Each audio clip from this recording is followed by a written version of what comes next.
ರೈತನ ಕಥೆ. ದಕ್ಷಿಣ ಭಾರತದ ಒಂದು ಹಳ್ಳಿಯಲ್ಲಿ ಶಂಕರಪ್ಪ ಎಂಬ ರೈತನಿದ್ದ. ಅವನು ತನ್ನ ಕುಟುಂಬದೊಂದಿಗೆ ತಲೆಮಾರಿನಿಂದ ಬಂದಿದ್ದ ಹೊಲವನ್ನು ಜೋಪಾನ ಮಾಡುತ್ತಿದ್ದ. ಕೃಷಿಯೇ ಅವನ ಬದುಕು. ಹಸು ಎಮ್ಮೆಗಳನ್ನು ಸಾಕುವುದು ಅವನ ದಿನಚರಿ. ಶಂಕರಪ್ಪ ಬಹಳ ಪರಿಶ್ರಮಿ. ಬೆಳಗ್ಗೆ ಸೂರ್ಯೋದಯಕ್ಕೂ ಮುಂಚೆ ಎದ್ದು ಹೊಲಕ್ಕೆ ಹೋಗುತ್ತಿದ್ದ. ಹೊಲದಲ್ಲಿ ಕೆಲಸ ಮಾಡುವಾಗ ಅವನು ಬೆವರಿನಿಂದ ತೇವವಾಗುತ್ತಿದ್ದರೂ ದೂರು ಕೊಡುವವನಲ್ಲ. ಮಣ್ಣೇ ನನ್ನ ತಾಯಿ, ಅದು ನನಗೆ ಅನ್ನ ನೀಡುತ್ತದೆ ಎಂದು ಅವನು ಹೀಗೆ ಹೇಳುತ್ತಿದ್ದ. ಒಮ್ಮೆ ಒಂದು ದೊಡ್ಡ ಬರ ಬಂತು. 3 ವರ್ಷಗಳವರೆಗೆ ಸರಿಯಾಗಿ ಮಳೆ ಬೀಳಲಿಲ್ಲ. ಬಾವಿ ಒಣಗಿ ಹೋಯ್ತು. ಹೊಲ ಹಾಳಾಯಿತು. ಬೆಳೆ ಸಂಪೂರ್ಣ ನಾಶವಾಯಿತು. ಹಳ್ಳಿಯ ಹಲವರು ತಮ್ಮ ಜಮೀನು ಮಾರಿಕೊಂಡು ನಗರಕ್ಕೆ ಕೆಲಸಕ್ಕೆ ಹೋಗಿದರು.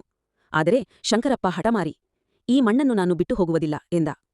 ಅವನು ಹೊಸ ಮಾರ್ಗಗಳನ್ನು ಯೋಚಿಸಿದ.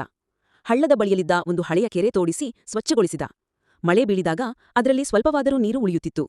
ಅವನು ಹಳ್ಳದ ಇತರ ರೈತರನ್ನೂ ಸೇರಿಸಿಕೊಂಡು, ನಾವು ಸಹಕರಿಸಿದರೆ ನಮ್ಮೆಲ್ಲರ ಬದುಕು ಉಳಿಯುತ್ತದೆ ಎಂದು ಮನವರಿಕೆ ಮಾಡಿದ.